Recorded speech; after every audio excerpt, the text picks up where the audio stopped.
Bueno, hola a todos, bienvenidos. Agradecida, yo profundamente agradecida, porque todo esto, o recién lo estábamos hablando con Camila, nosotros con ella creemos que tenemos que transferir nuestros conocimientos, que no tiene que quedar dentro de las paredes de un laboratorio, y esto, bueno, lo hacemos con muchísimo esfuerzo y estamos muy contentas las dos de poder seguir haciéndolo. Así que bueno, ahora les voy a presentar a nuestra disertante del día de la fecha. Bienvenida Camila. Muchas Bienvenida gracias. Camila a la Red Nacional. Bueno, ¿cómo están? Espero que muy bien. Como dijo Laura, sí, mi nombre es Camila, soy estudiante, sí, de la Tecnicatura en Hemoterapia e Inmunohematología de la UBA, estudiante de Medicina, y hice la parte o el tramo pedagógico para ser ayudante en una de las materias, que es Fisiología de la Sangre. Por motivos de pandemia no di clases, entonces me abrí el Instagram y bueno, por ahí conocí a la Red Nacional, así que agradezco mucho el espacio y espero que lo disfruten, porque la realidad es que armé este seminario con mucho cariño. Bueno, arranquemos. Bien, vamos a hablar brevemente, sí, va a haber cosas que para quienes ya estén egresados quizás sean un poco básicas, sí, pero vamos a hablar realmente de conceptos básicos sobre lo que es la inmunohematología. Bien, es importante aclarar, y les quiero aclarar a todos los participantes, que yo no me voy a meter en lo que son realmente cantidades, ¿sí? O no me voy a meter en técnicas o en el paso a paso, sino que voy a hablar de manera general de los conceptos que, a mi parecer, son los más importantes referidos a la inmunohematología. Bien, ¿qué es la inmunohematología realmente? Bueno, es una ciencia, ¿sí?, que va a estudiar todos aquellos o aquellas reacciones, en realidad, antígeno-anticuerpo, que van a suceder, ¿sí?, y que nosotros lo vamos a poder ver en lo que son las aglutinaciones.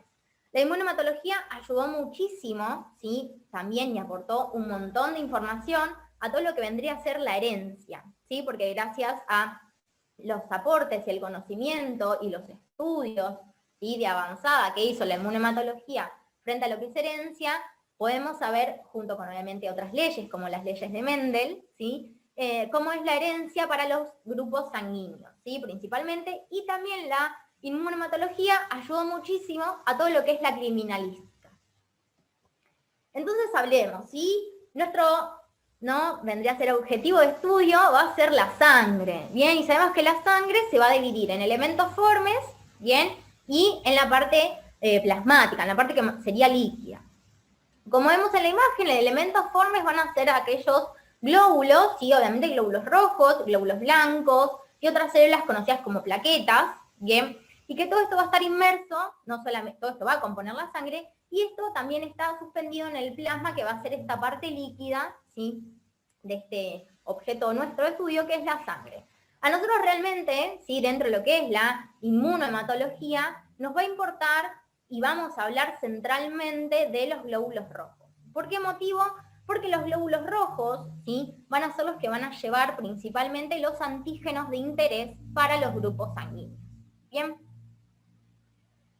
Es importante definir antígenos, ¿sí? Uno cuando habla de antígenos siempre se imagina algo particular, como si fuese aquella estructura molecular definida, ¿sí?, dentro de lo que es un patógeno, es decir, un bicho particular. Supongamos, no sé, es verdad, esto es así, ¿sí? El antígeno forma parte de lo que son estos, bueno, básicamente los antígenos de los patógenos, pero para nosotros, ¿sí?, lo que nos va a interesar, y acá es la diferencia y el punto clave, como el quiebre, que vamos a hablar de antígenos que están anclados, bien, en la superficie del hematín, que también van a generar una respuesta inmune, pero que sin embargo, ¿sí?, frente a lo que es un antígeno, que como la primera definición que se nos viene de antígeno quizás va a ser, bueno, aquella molécula de estructura definida, pero que es externa al cuerpo y que genera una respuesta inmune, bueno, en este caso no, ¿sí?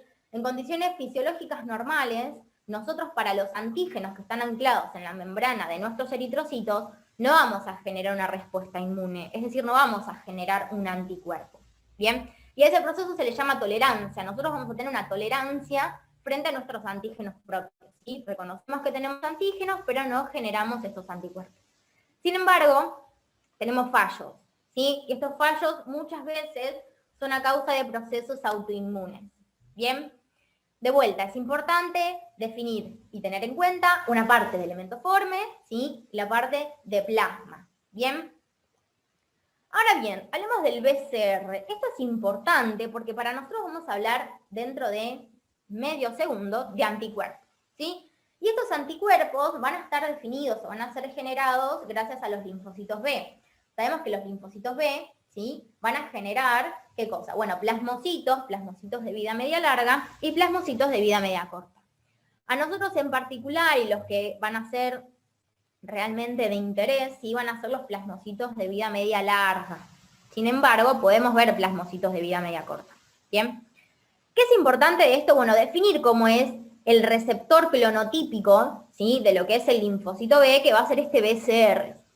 Repito, ¿no? Linfocitos, igualmente hay dos linfocitos T con su TCR, linfocitos B con el BCR. A nosotros nos importan de vuelta los linfocitos B conjunto al BCR, porque van a ser los encargados reales, ¿sí? De generar estos anticuerpos. ¿Cómo está formado, ¿sí? Este BCR? Bueno, como bien dice la diapo, por una inmunoglobulina de tipo IgM, ¿bien? Y por dos cadenas Ig alfa y dos cadenas Ig beta. Y es importante hablar de inmunoglobulinas realmente, porque uno piensa que, y habla así con inmunoglobulina como muy amplio, y la realidad es que a veces se usa de manera indistinta o como sinónimo inmunoglobulina y anticuerpo. La realidad es que no es tan así. Cuando yo hablo de inmunoglobulina, sí estoy hablando de ¿qué? De esta molécula, bien, que va a tener dos cadenas pesadas, que va a tener dos cadenas livianas, bien, que va a tener, o en su composición, también va a tener una región bisagra. Todo esto unido por puentes bisulfuro. Ahora, cuando yo hable de anticuerpos, ¿sí? Yo voy a estar hablando de la reacción del sistema inmune. Y cuando yo defino anticuerpos, yo voy a estar hablando de ¿qué? De inmunoglobulinas, pero secretadas. De estas inmunoglobulinas las vamos a encontrar ¿en dónde? En plasma, ¿bien? Y en otros fluidos, como por ejemplo la leche materna, ¿sí? Es importante definir también que los anticuerpos tenemos un montón, ¿sí? Vamos a tener distintas clases de anticuerpos y distintas subclases, a su vez, que dependiendo de cuál sea la clase, de cuál sea la subclase, yo voy a poder definir el tipo de respuesta, ¿sí? Que va a tener este anticuerpo en sí. Es importante recordar que para nuestro, ¿sí? Método de estudio, en realidad a lo que nosotros apuntamos dentro del sistema inmune, va a ser al sistema inmune adaptativo. Sabemos que el sistema inmune igualmente hay uno solo, ¿sí? Que se divide en dos, dependiendo cómo va a ser la función o cómo va a ser la activación del sistema inmune. A nosotros nos importa la inmunidad adaptativa, bien, por esto mismo, porque la inmunidad adaptativa va a ser la que genere los anticuerpos, ¿sí? Y estos anticuerpos van a tener la respuesta inmune de manera específica, ¿sí? No solamente por el hecho de generar memoria, sino que también va a ir contra un epitope particular. Y acá entra a veces medio la confusión, ¿sí? El epitope es una parte del antígeno que va a ser reconocido por el anticuerpo. Y el anticuerpo lo va a reconocer gracias a un medio de unión que tiene, que se va a llamar paratope. Por ende, el epitope es epitope antigénico. Bien, es parte, en este caso, ¿sí? Del antígeno que está anclado ¿a dónde? A la membrana del hematí. Obviamente hay epitopes antigénicos dentro de los patógenos. Bien. Y ahora, los anticuerpos, bueno, el anticuerpo va a tener esta porción, sí, que se va a llamar paratope. Esto lo aclaro, sí, porque a veces trae como media confusión qué era epitope, qué era paratope. Bien, y nunca está de más recordarlo. ¿Cómo son estos anticuerpos o cómo van a estar constituidos? Habíamos dicho que obviamente eran inmunoglobulinas, ¿sí? Inmunoglobulinas como secretadas. Y vamos a tener de vuelta lo mismo, ¿sí? Dos regiones o dos cadenas pesadas, dos cadenas livianas, ¿sí? Y vamos a poder definir, ¿sí? Dos regiones también muy importantes, que va a ser la región variable o región hipervariable y la región constante. Ahora bien, la región variable va a ser aquella que se va a diferenciar en cada linfocito B, ¿sí? Mientras que la región constante va a ser igual en todas las inmunoglobulinas. Y esto es importante porque la que es la región constante va a estar formada solamente ¿Por quiénes? Por las cadenas pesadas, ¿sí? Por esto que vemos acá, no sé si se llega a ver bien mi cursor, pero solamente esta parte, sí, es la región constante. Ahora bien, acá vemos en la imagen de la izquierda que el anticuerpo, bien, tiene otras, o podemos definir otras dos regiones. Bueno, podemos definir, una región FAB y una región FC, ¿sí? Que a veces en la literatura lo podemos leer y uno como que no sabe bien de dónde salieron estas cosas o cuál es la definición como real. La región FAB, ¿sí? Va a ser la región en la que nosotros sí vamos a poder ver o la unión con el antígeno. Ahora bien, esta región, la región FAB per se, ¿sí? Va a reconocer ¿qué cosa? Aquellos antígenos específicos para cuál fue generado este anticuerpo. Bien, mientras que la región FC, ¿sí? Va a ser el nombre de FC, fracción cristalizable, ¿sí? Es aquel que es una región, obviamente, también de este anticuerpo, que va a interactuar ¿con quién?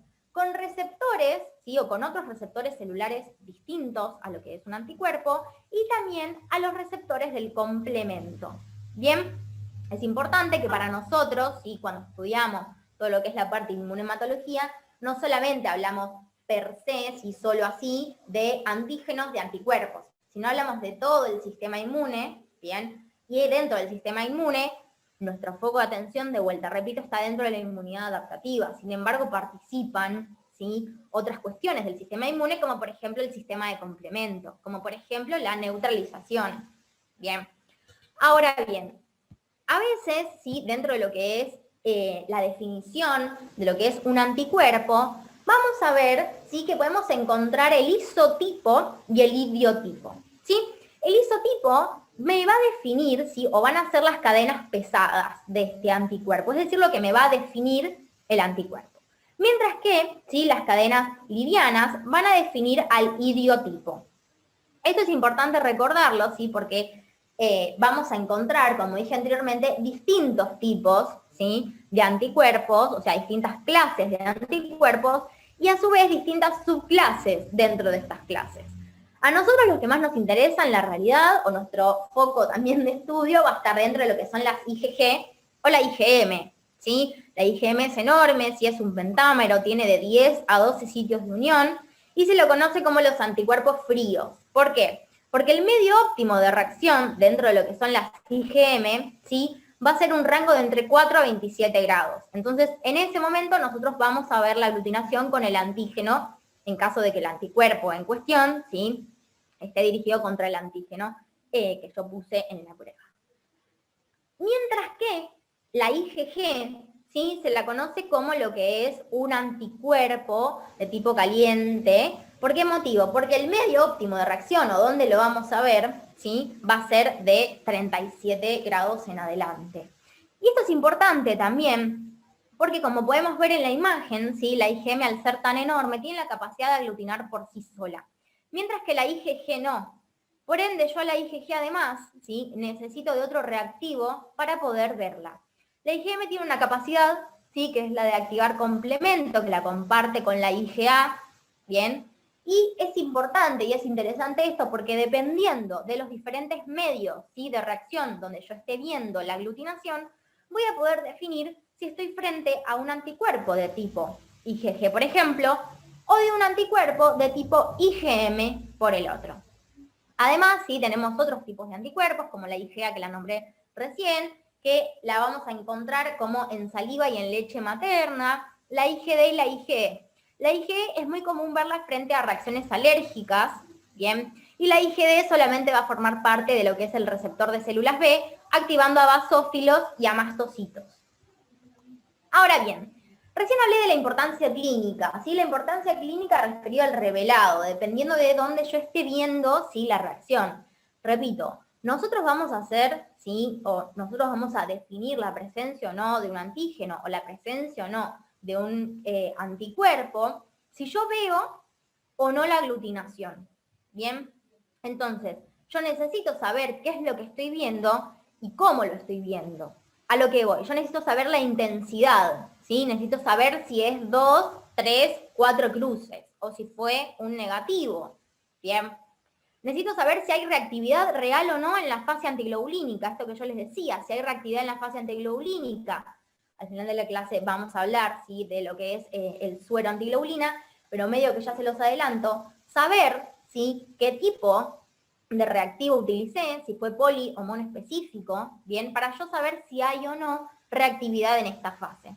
El rango térmico, que es súper y mega importante, de vuelta, ¿sí?, por los anticuerpos que tenemos, anticuerpos fríos y anticuerpos calientes, bien, la afinidad y la especificidad del anticuerpo involucrado, la clase y la subclase de inmunoglobulina, porque por ejemplo de las IgG tenemos IgG de tipo 1, 2, 3 y 4, y es importante definir la subclase de inmunoglobulina de tipo IgG, por ejemplo, porque sabemos que la 1 y la 3 atraviesan placenta, ¿sí? Entonces, dependiendo frente a qué tipo de inmunoglobulina IgG esté hablando, voy a estar en mayor o menor medida de un riesgo potencial de, por ejemplo, una enfermedad hemolítica del recién nacido, ¿bien? Otro caso, por ejemplo, sí, que es muy importante, es la habilidad para fijar complemento. Bien, a ver, a veces algunos alumnos me dicen, che, Cami, pero a ver, yo me leí en el libro que hay diferentes inmunoglobulinas de tipo IgG, o sea, distintos anticuerpos de especificidad IgG, ¿no?, que activan el complemento, pero son las menos. Como también hay IgM de amplio rango térmico. Bien, a ver, lo más común es que sean anticuerpos de vuelta calientes o fríos. Obviamente hay excepciones a la regla y obviamente los vamos a ver, ¿sí? En lo que vendría a ser el laboratorio, estas cosas se nos van a presentar. Es interesante hablar de las etapas, ahora bien, de un anticuerpo. Yo quiero que de esta imagen, ¿sí?, presten atención solamente en este caso a lo que es, ¿sí?, la línea azul, que la vamos a utilizar como si fuera, ¿sí?, olvídense que esto está así, ¿sí?, que las líneas, en este caso el azul es el antígeno SARS-CoV, bien, vamos a pensarlo como si esta línea, solamente la azul, fuera un anticuerpo, ¿sí?, la producción de un anticuerpo. Vamos a imaginarlos, no. Ahora bien, yo cuando no tengo, ¿sí?, un anticuerpo, es decir, no lo tengo generado, yo voy a estar en un periodo de latencia, que se le dice. Y esto es importante también, ¿por qué? Porque vamos a determinar si estoy frente a un anticuerpo de tipo inmune o de tipo natural, ¿sí? Yo para el anticuerpo de tipo inmune necesito conocer si el evento sensibilizante. Mientras que para los anticuerpos de tipo natural, la realidad es que no, porque se espera que ya estén, como por ejemplo los del sistema ABO. Entonces, volvamos a la imagen. Definamos que esto sí es la producción del anticuerpo. Solamente el azul, olvidémonos que este gráfico tiene en realidad otras indicaciones. Yo voy a estar en un periodo en el que no tengo el anticuerpo, no lo generé. Bien, en este periodo se llama periodo de latencia, en el cual yo voy a estar enfrentándome a un antígeno desconocido, ¿sí?, que yo no tenía, en donde en la membrana de mis glóbulos rojos. Soy insistente por esto, ¿sí?, porque los antígenos de importancia para nosotros van a estar anclados a lo que es la membrana en Lematin. Y entonces, esto que vemos acá se llama periodo de latencia. Ahora bien, luego del periodo de latencia, ¿sí?, vamos a ver que tengo una etapa en la que se llama etapa logarítmica, ¿sí?, una etapa de crecimiento exponencial de la concentración del anticuerpo. ¿Bien? ¿Por qué? Porque voy a estar generando, ¿sí?, un montón de anticuerpos, en este caso de tipo IgM, porque va a ser el primero, ¿sí?, va a estar involucrado en la respuesta inmune primaria. Y entonces, ¿qué va a pasar? Bueno, básicamente es lo mismo que podemos ver en esta imagen. Y ahora sí lo paso a la imagen que realmente es de tipo IgM. Acá teníamos un periodo en el que no teníamos anticuerpos, ¿sí?, un periodo de latencia, donde yo, ¿qué estaba haciendo? Estaba siendo expuesta, ¿sí?, ahora sí, al antígeno del coronavirus. Bien, toda esta etapa es el periodo de latencia.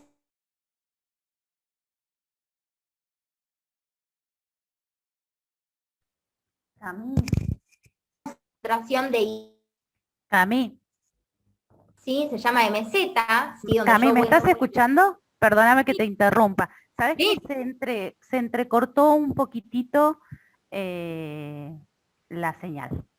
Ah, Eh, bueno, ¿a salió- dónde se cortó? Así repito. No, lo último que dijiste, fue un Bien, poquito. bien. Gracias por No, avisarme. por Si se favor. vuelve a cortar, me avisan. Sí, sí, sí. Esto que venía diciendo, sí, yo acá tengo, bien, lo que es la concentración exponencial, ¿sí? Que está creciendo la IgM. Y este periodo se llama de meseta, ¿sí? ¿Por qué de meseta? Bueno, porque voy a estabilizar la concentración, ¿sí? del anticuerpo. Y toda esta etapa que vemos acá es de descenso o de eliminación, ¿sí? ¿Por qué? Porque yo ya generé los anticuerpos, bien, terminé con la respuesta inmune, y luego vamos a ver, ¿sí? La generación de los anticuerpos de tipo IgG. Bien, ahora, frente a un segundo encuentro, ¿sí? Es decir, frente a yo ya generé, bien, los anticuerpos de tipo IgM, y ahora voy a tener que generar otro tipo de anticuerpos porque van a ser los de tipo IgG, los que van a estar involucrados en la respuesta inmune secundaria casi siempre. Entonces, cuando yo genero estos tipos de anticuerpos, ¿sí? Frente a un segundo encuentro con este antígeno, lo que va a pasar es que bueno, la etapa de latencia va a ser muchísimo más corta que al principio, porque yo ya tengo un linfocito de memoria, ¿sí? Ahora bien, tanto la etapa, ¿sí? De lo que vendría a ser la logarítmica como la de meseta van a durar mucho más. ¿Por qué? Porque yo quiero realmente combatir o quiero realmente opsonizar al antígeno en cuestión. Y por otra parte, ¿sí? Lo que vamos a ver, como el título va a ser muchísimo más alto, la concentración va a ser muchísimo más grande, y también es mega hiper importante este switch, ¿sí? El cambio del isotipo. ¿Por qué? Porque de IgM pasé a IgG. Bien. Hablemos ahora sí de lo que ya vine nombrando, grupos sanguíneos. Bien, uno creería que nuestro grupo sanguíneo solamente hago RH y con eso terminamos. Bueno, y la realidad es que medio que no, que es como que es todo esto. ¿Sí? El auto vendría a ser nuestro eritrocito y todos los payasos sosteniéndonos a nuestros antígenos en cuestión de los diferentes sistemas, ¿sí? De grupos sanguíneos. Es importante que sistemas hay como más de 40, y hay como más de 300 antígenos identificados, por ende no es que solamente a nosotros nos va a importar AO y RH, ¿sí? Hay un montón de otros sistemas, ¿sí? Y es importante definir, como bien dice la diapositiva, qué estructura química tenemos frente a estos antígenos, ¿sí? Anclados a nuestra membrana eritrocitaria. Bueno, ¿por qué motivo?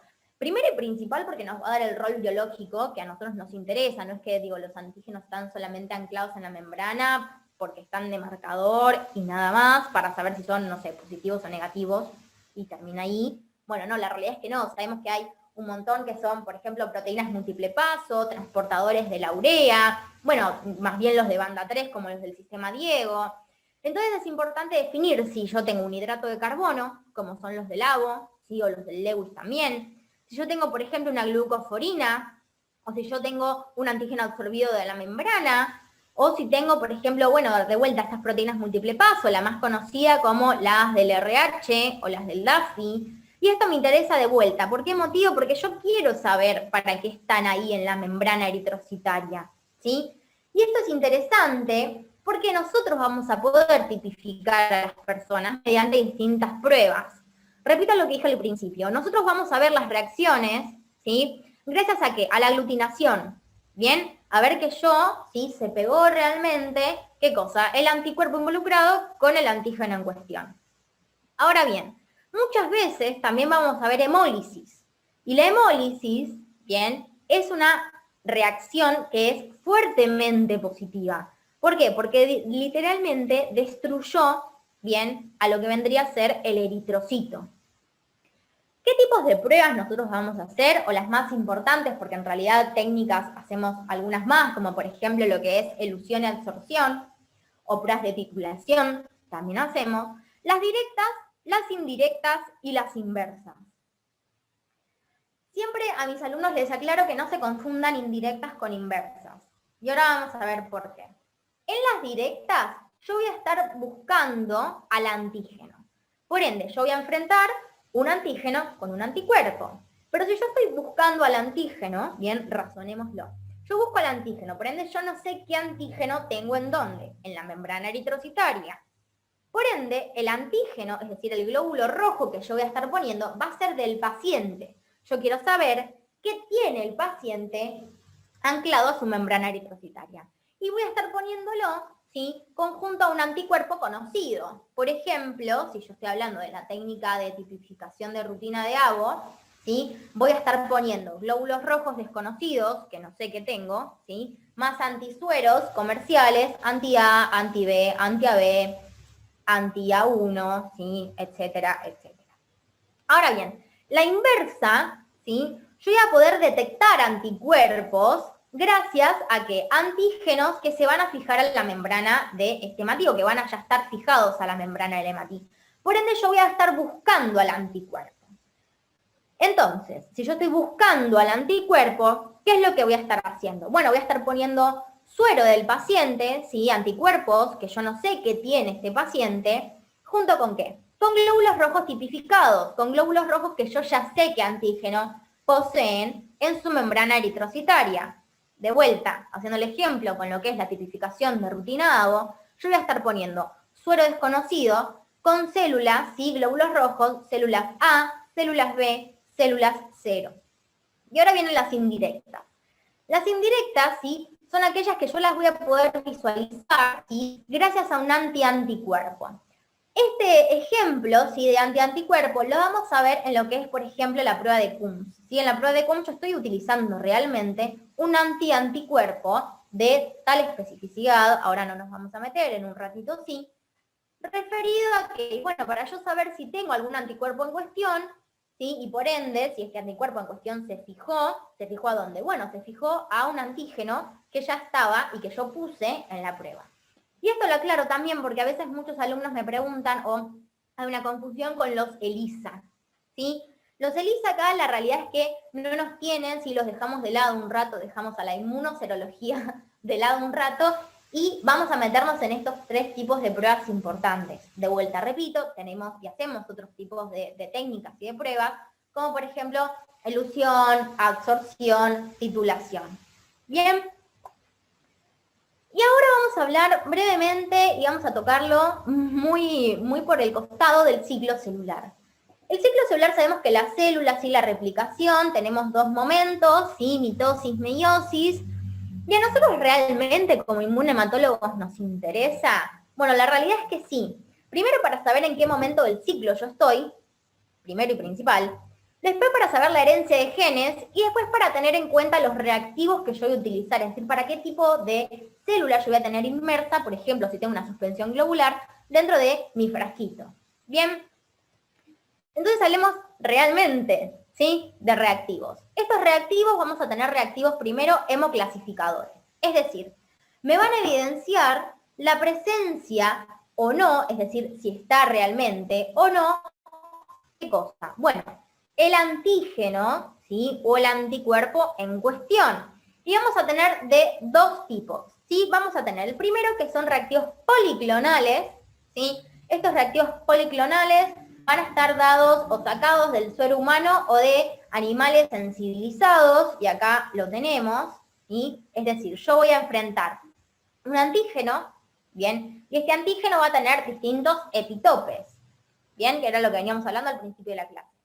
Ahora bien, esto, ¿sí? En la respuesta inmune del humano va a generar, ¿qué cosa? Anticuerpos contra distintas porciones, es decir, contra distintos epitopes, ¿bien? De este antígeno, que es un antígeno solo en cuestión. Ahora bien, esto me importa porque va a tener una variabilidad enorme, tiene heterogéneos, y yo voy a tener varios clones de linfocitos B. Es decir, distintos epitopes, pero de un mismo antígeno en particular. Y esto es importante, ¿sí? Y tiene una ventaja, que los reactivos policlonales, ¿sí? Vamos a decir que como que no se modifican, ¿sí? O en realidad tienen la capacidad de sobrevivir a los cambios que puede llegar a generar algún tipo de acción. ¿Por qué? Porque generó anticuerpos contra diferentes epitopes. Entonces supongamos que, no sé, voy a poner un ejemplo quizás un poco, supongamos, esto es tubito antígeno. Cami, Bien, ¿sabes qué? Cami, discúlpame que te interrumpa. ¿sí? Se corta un poco, se entrecorta A la ver, disertación un poquito. a ver. Espérenme un momento. A ver. Bueno, ahí medio que Ahí. me cambié de red. Si se vuelve a cortar, Laura, avísame, ¿eh? Sí, yo te voy avisando. Dale, genial. Bien, entonces volvamos al ejemplo. Esto vendría a ser mi antígeno, ¿sí? Todo esto es mi antígeno y yo voy a generar anticuerpos contra distintas porciones de este antígeno. Por ejemplo, anticuerpo tapa, anticuerpo liñita, anticuerpo lo que sea.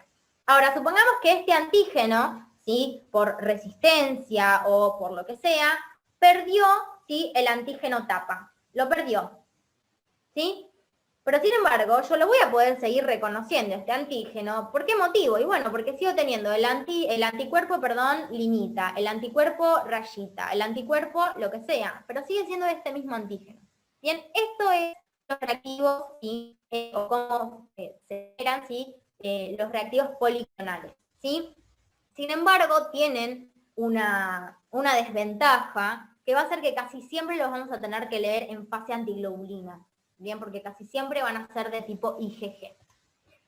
Por otro lado, tenemos los reactivos monoclonales, ¿sí? Que estos van a estar dirigidos contra un epitope en particular, por ende son homogéneos y tienen una producción en cantidad.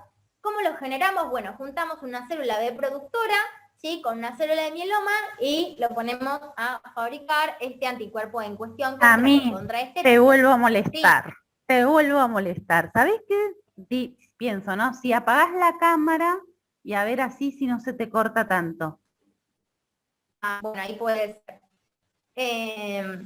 Entonces, esta célula reproductora con esta célula de mieloma, ¿sí? Lo que va a hacer es generar anticuerpos de esta especificidad en particular. Sin embargo, esto es muy costoso, ¿sí? No tiene la tolerancia al cambio como sí la tienen los reactivos policlonales y la afinidad es bastante menor.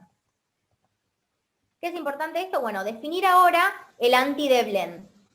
El anti-Deblen, ¿sí? Es una mezcla monoclonal tanto de tipo IgM como de IgG, y nosotros lo vamos a utilizar en el banco, ¿sí? O en realidad en el laboratorio inmunohematológico, para detectar las variantes de parciales o de débiles. Solamente lo utilizamos en donantes y en recién nacidos. Porque ¿por qué no? Pensémoslo. El donante puede que sensibilizar, ¿sí? Al paciente y el recién nacido puede sensibilizar a la madre, ¿bien? Esto es puro y exclusivo sistema RH, ¿bien? También utilizamos suspensiones globulares, ¿sí? Como por ejemplo para hacer el grupo sérico de Avo, y acá lo vamos a usar ¿para qué? Para evidenciar anticuerpos en el suero o en el plasma, ¿sí? Y esta suspensión globular van a ser glóbulos rojos tipificados.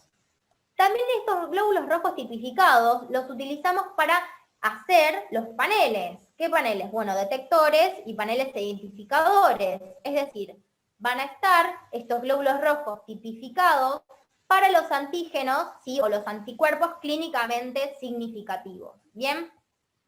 Y por último, el suero antiglobulina humana o suero de Coombs, ¿bien? Va a ser aquel reactivo que va a estar o que va a generar globulinas humanas a fracciones de complemento y va a reconocer parte de lo que es IgG o IgM o parte del complemento o IgA. Ahora bien, esto de suero antiglobulina humana realmente es un anticuerpo, ¿sí? Va a reaccionar contra la cadena pesada del anticuerpo en cuestión. Por ende, yo voy a detectar globulinas incompletas o fracciones del complemento y las puedo detectar unidas al glóbulo rojo, es decir, prueba de Coombs directa, o la puedo detectar, ¿sí? Libres en el plasma, la prueba de Coombs indirecta. Y acá en la diapo puse algo que es muy importante, que es monoespecífico y poliespecífico. ¿Por qué? Porque monoespecífico quiere decir que tiene una especificidad sola, ¿no? Digo, vale la redundancia. Solamente va a detectar, no sé, supongamos, IgG. Y para que sea poliespecífico, tiene que detectar mínimo IgG, C3 y C3b, que es algo que, si conocen, es parte de lo que es el sistema de complementos, ¿sí? Esta cascada de generación de respuesta inmune por parte del sistema innato. Espero haber sido clara, espero que esta presentación breve los haya ayudado. Y gracias, Camila, de verdad, por tu tiempo, por tu generosidad. Muchísimas gracias.